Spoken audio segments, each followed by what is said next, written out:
The restaurant was filled with laughter and soft music, sounds that never reached Emily's world. She sat alone at a table set for two, tracing the rim of her glass, pretending she didn't notice the pitying glances from people around. Her heart raced each time the door opened, hoping it was him, the man her friends had set her up with. A perfect match, they said. A blind date. She didn't know that this night would break her heart and rebuild it in ways she never imagined.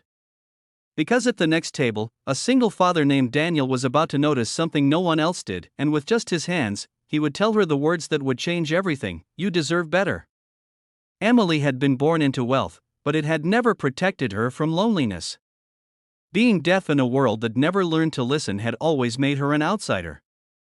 Her parents loved her, but they were too busy, her father with business, her mother with social events. People saw her beauty, her designer clothes, her expensive life, but never her silence. When her friends convinced her to go on a blind date, she hesitated. "What if he doesn't understand sign language?" she asked through a text. "He will," they promised. But now, sitting in that crowded restaurant, she felt like a fool for believing it. The man finally arrived, tall, confident, wearing a perfect suit.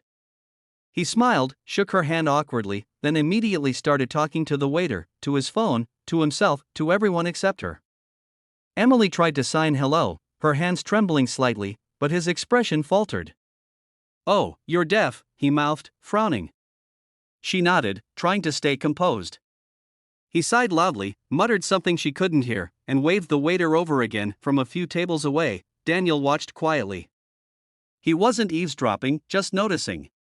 He had come here with his young daughter, Lily, who sat coloring beside him. Daniel was a single dad, patient, gentle, the kind of man who saw details others ignored.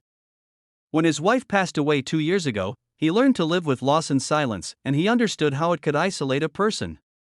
As he looked at Emily, sitting stiffly across from a man who couldn't hide his irritation, something in him ached. Emily's date kept glancing at his watch, rolling his eyes when she typed responses on her phone. When she smiled shyly and offered her notepad so they could write, he pushed it back. "This is too much work," he said, not caring that she could read his lips. "You should have told me. This isn't normal." The words hit her like a slap. She froze, blinking fast, pretending she didn't understand. But she did. Every syllable. She swallowed hard, staring at her reflection in the glass of water. She'd spent years trying to prove she was enough, intelligent, capable, worthy of love. Yet again, she was reminded that to most people, her silence made her less. Her date stood up abruptly. "I'm sorry, I can't do this." And just like that, he left. No goodbye. No decency. Just the echo of his retreating footsteps, an echo she couldn't hear but could feel in her chest. Emily sat there, motionless. The air around her seemed to shrink. People looked, whispered, pitted. She wanted to disappear. But before she could gather her things, she saw someone approach, a man and a little girl. Daniel knelt beside her table. His hands moved gently, confidently. "Are you okay?" He signed, her eyes widened. He knew.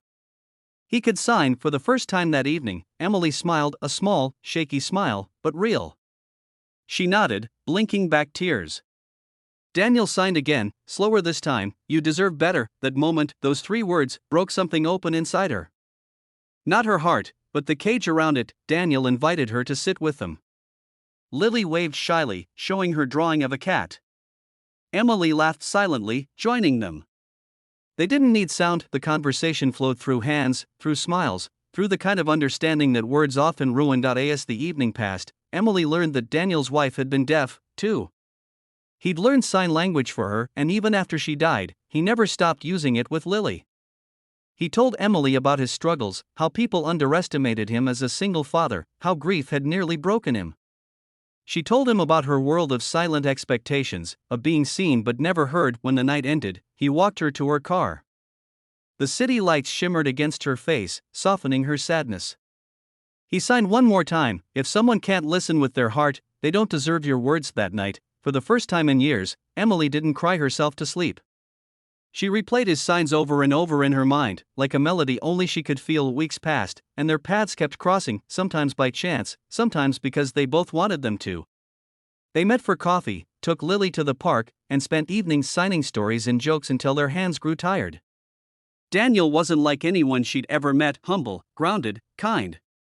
He saw her, truly saw her, not as a deaf girl or a rich girl, but as Emily. One afternoon, while they sat by the lake, Daniel looked at her and signed slowly, "You changed my world, Emily." She smiled, her heart racing. "You saved mine," she signed back. Their relationship deepened naturally, built not on words but on meaning.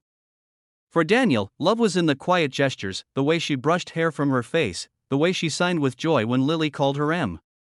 For Emily, love was in the steadiness of his gaze, the patience in his hands, the way he made silence feel like home. But not everyone understood. When Emily's parents found out, they were furious.